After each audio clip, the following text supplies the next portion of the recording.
I wanted to talk today about our creative gifts because I believe each and every one of us have creative gifts within ourselves that sometimes we're just too scared to get out, or we think, oh, I'm not creative because I can't draw or I can't paint. And essentially, I believe everyone is creative and that we just need that opportunity to empower ourselves and get that out. And maybe your creativity is marketing other people. Maybe your creativity is painting. Maybe your creativity is has something to do with oil and gas or coding or anything.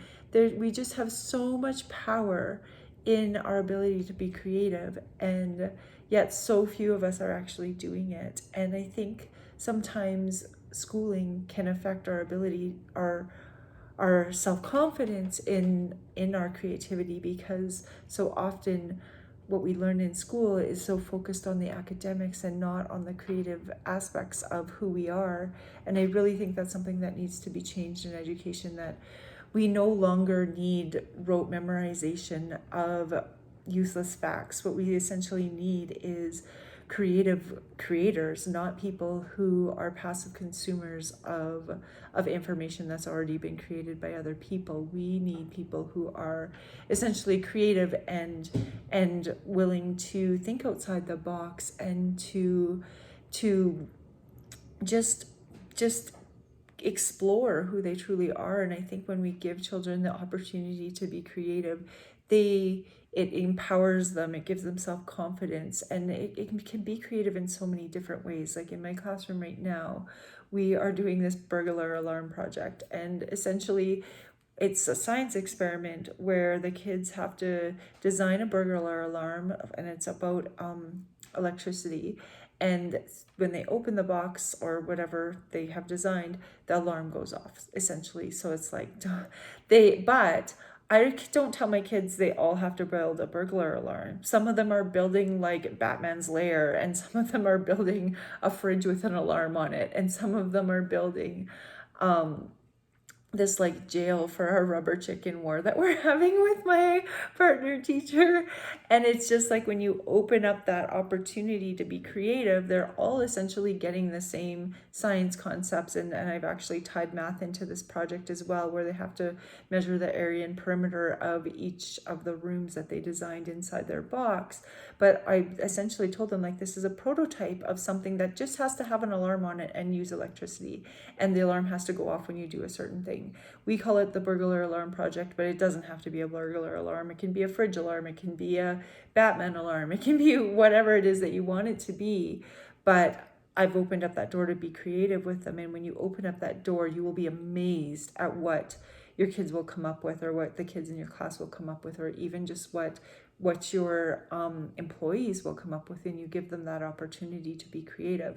Because I have kids who are making like these different doors where you open and close them with strings, and that's not even part of the science behind what they're doing, but it's just so creative. I'm like, you need to like reach out to Marvel and tell them about the design that you have, because this is something that essentially like kids would buy and play with. Like, it's amazing, and this could be your prototype.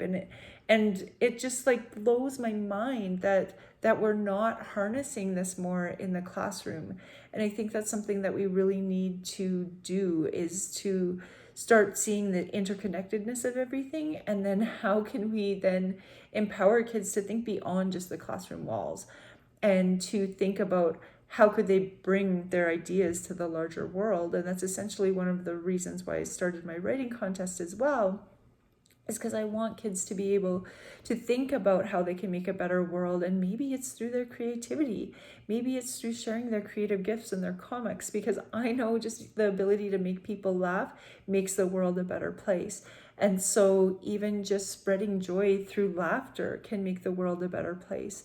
And I always look at creativity as whatever it is that you are choosing to do that's thinking outside the box. It doesn't necessarily have to be the traditional version of what we think creativity is. And I think that's where we get stuck in all of these little boxes all the time.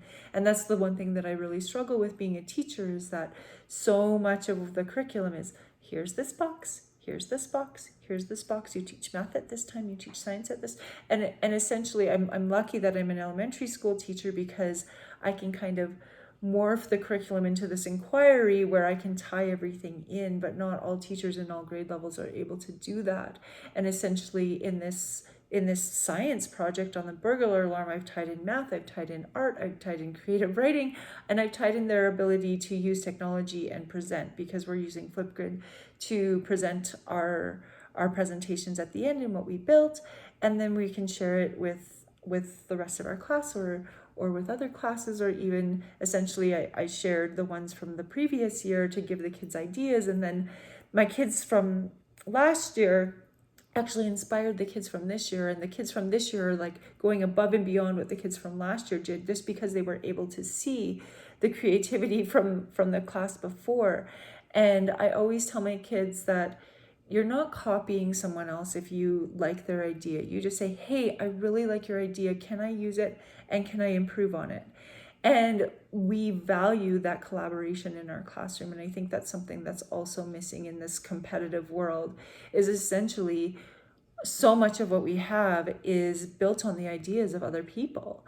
And even like my ability to record videos and or your ability to talk to people across the world on as a phone or a Zoom, like that was on the Jetsons. Like I'm old enough that I watched the Jetsons and the Flintstones and like Looney Tunes as a child, and I always thought when I was watching the Jetsons, like how amazing would it be to be able to phone someone and actually see them. And now that's come into reality, because someone at some point put that idea out into the world, and then somebody else later on made it into a reality.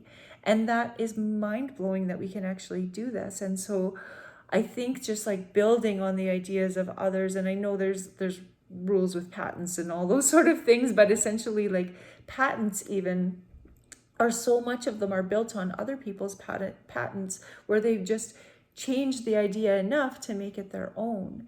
And we really need to start teaching children this too, that the world isn't a competition, that we can collaborate and we can be creative, and we can be conscious creators of our reality and conscious creators of the world around us, and to make our world a better place, and to engage more in our classroom ideas. Because I even have had kids be like, I give them an idea for something, like we did this geometric art project, and then one of my kids went home and he made this same thing but out of sticks.